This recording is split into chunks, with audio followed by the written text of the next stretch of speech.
여름방학이 끝난 지 얼마 지나지 않아 새로운 전학생이 온다는 소식으로 인해 우리 반은 기대와 설렘으로 시끌벅적했어. 자, 주목! 이번에 새로 전학 온 친구니까 싸우지 말고 친하게 지내라. 아, 그리고 일본에서 한국 온 지 얼마 안 됐다고 하니까 한국어 서툴러도 이해해주고. 자, 그럼 짧게 자기소개라도 해볼까? 전학생이 아무런 대답도 없자 한동안 우리 반엔 정적이 흘렀고 선생님은 그 친구의 이름이 모모라는 것만 알려주고는 모모가 앉을 자리를 정해주었어. 그리고 하필이면 비어있는 자리는 내 옆자리뿐이었지. 전학생에 대한 기대와 설렘은 모모가 교실에 들어서자마자 완전히 사라졌어.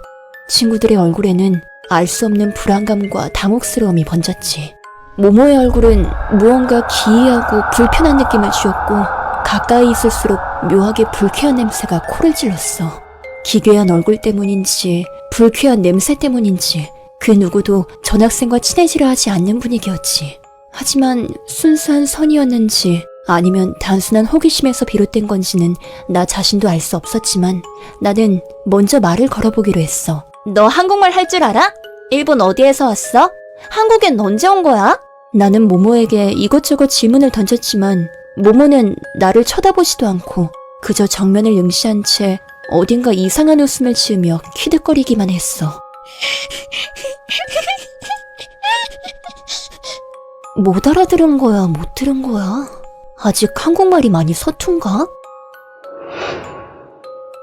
미안, 없어, 목소리? 모모의 반응을 보고 역시나 한국말이 서툴러서 내 말을 알아듣지 못한 거라고 생각했어. 말도 하지 않고 그저 웃기만 하는 걸 보니 혹시 어떤 병이 있는 건 아닐까 하는 생각마저 들었지.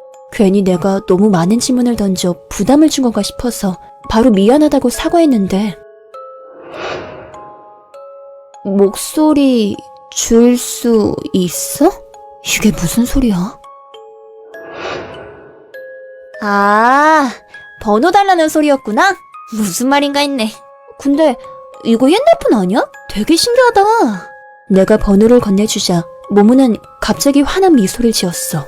하지만 그 미소는 어딘가 이상했고 모모는 또다시 작은 소리로 키득거리기 시작했지. 순간 나는 괜히 불쾌한 기분이 들었어.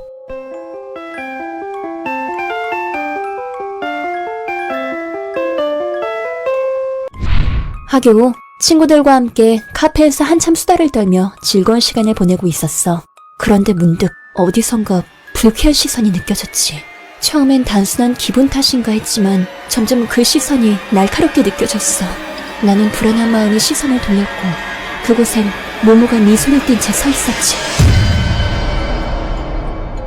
그 모습이 너무나 소름 돋았고 그 자리에 더 이상 있을 수 없을 것 같다는 생각이 들어서 나는 친구들에게 급히 인사도 못한 채 카페를 빠져나왔어. 집으로 가는 길 내내 계속 신경이 곤두섰지만 다행히 아무 일도 일어나지 않았고 집에 도착했을 때야 비로소 한숨을 내쉬며 안도했지.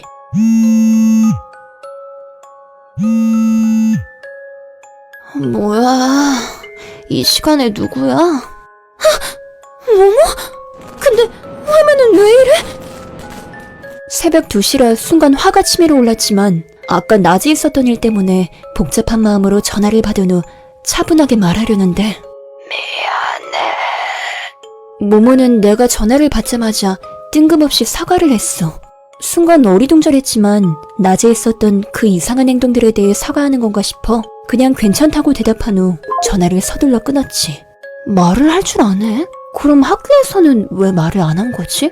목소리 때문에 말을 안 한 건가?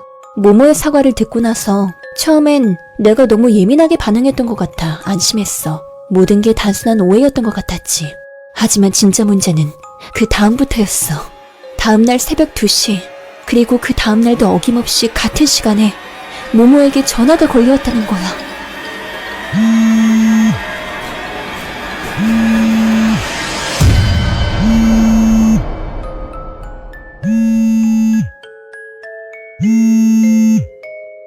하지만 진짜 문제는 그 다음부터였어. 다음날 새벽 2시 그리고 그 다음날도 어김없이 같은 시간에 모모에게 전화가 걸려왔다는 거야.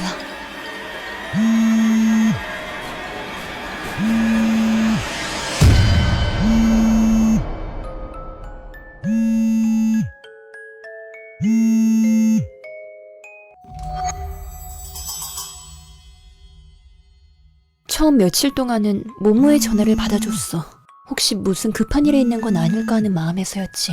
하지만 전화를 받을 때마다 모모는 아무 말도 하지 않거나 그냥 미안해라는 짧은 말만 할 뿐이었고, 이걸 매일같이 새벽 2시에 반복하고 있으니 점점 미칠 지경이었어. 참다 못한 나는 결국 모모의 번호를 차단하기로 결심했지. 그런데 이상한 건 무슨 이유에서인지 번호를 차단하고 핸드폰을 무음으로 바꿨는데도 불구하고 전화는 새벽 2시만 되면 매일같이 걸려왔다는 거야. 모모야, 전화해주는 건 고마운데 내가 새벽엔 잘 시간이라 이제 전화 그만했으면 좋겠어. 제발 부탁할게. 응? 나의 진심 어린 부탁에도 모모는 내 말을 무시하는 듯했고, 나는 모모에게 내 번호를 준 것을 크게 후회했어. 그리고 시간이 지날수록 모모에게서 나는 이상한 냄새는 점점 더 강해졌고, 처음엔 그저 불쾌한 냄새 정도였지만 어느 순간부터 그 냄새는 내가 어릴 적 시골에서 맡았던 동물 사체의 썩은 냄새와 너무도 비슷했지.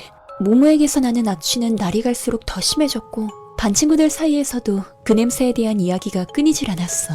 하지만 아무리 불쾌하더라도 단순히 냄새가 난다는 이유로 대놓고 모모에게 뭐라고 할 수는 없었기에 다들 뒤에서만 속으로 불만을 쌓아갔지. 그리고 그날 밤 역시나 새벽 2시가 되자 어김없이 모모에게서 전화가 걸려왔어. 야! 제발 적당히 좀 해!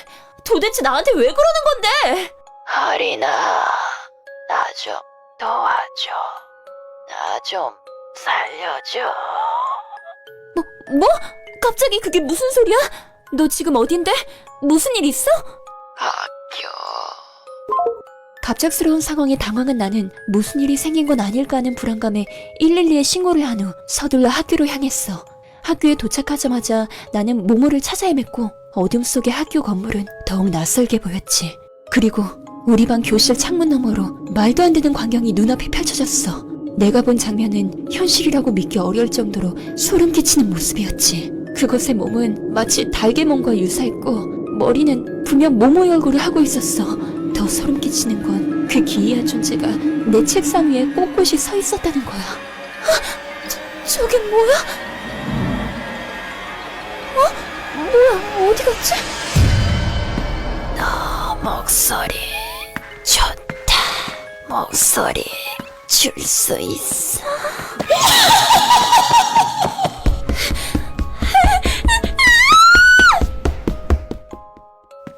정신을 차리고 보니 나는 어느새 학교 운동장 한가운데 서 있었어. 그리고 내 앞엔 경찰 2분이 있었는데, 경찰은 나에게 학생이 신고했냐고, 왜 이 새벽에 운동장에서 혼자 키득거리고 있냐고 물었고, 그 질문에 대답하려는데 이상하게 말이 나오지 않는 거야. 경찰은 내가 아무 말도 하지 못하자 장난 전화로 오해했고, 다시는 이런 장난 치지 말라며 혼을 냈지.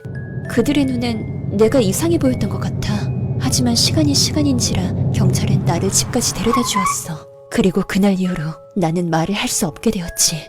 시간이 지나도 나아지질 않아 병원을 찾아갔지만 의사들은 내 상태를 이해하지 못했고, 원인을 알 수 없다며 그저 심리적인 문제일 거라고만 했어. 정확한 이유도 진단도 없이 나는 계속해서 말을 잃은 상태로 지내야 했지. 나는 이 상황이 도저히 이해되지 않아 모모에게 직접 따져묻고 싶었지만, 이상하게도 모모는 그 후로 학교에 나오지 않았어.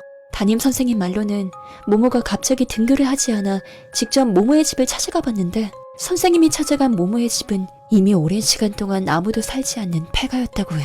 지금은 여러 치료로 목소리가 조금은 나오는데, 어떤 목소리냐면 그때 새벽마다 전화 너머로 듣던 그녀의 쉰목소리. 내 목에선 분명 그때의 그 목소리가 나오고 있어. 휴대전화 화면에 발신자 표시 제한이라는 문구가 떴을 때 나는 직감적으로 알았어. 이 전화가 모모의 전화라는 걸. 그리고 전화기 너머로 들려온 목소리는 매우 충격적이었지. 왜냐하면 그 목소리는 다름 아닌 예전에 내가 내던 나의 목소리였기 때문이야. 아리나 고마워. 목소리 잘 쓸게. 너도 나처럼 네 마음에 드는 목소리를 잘 찾아봐.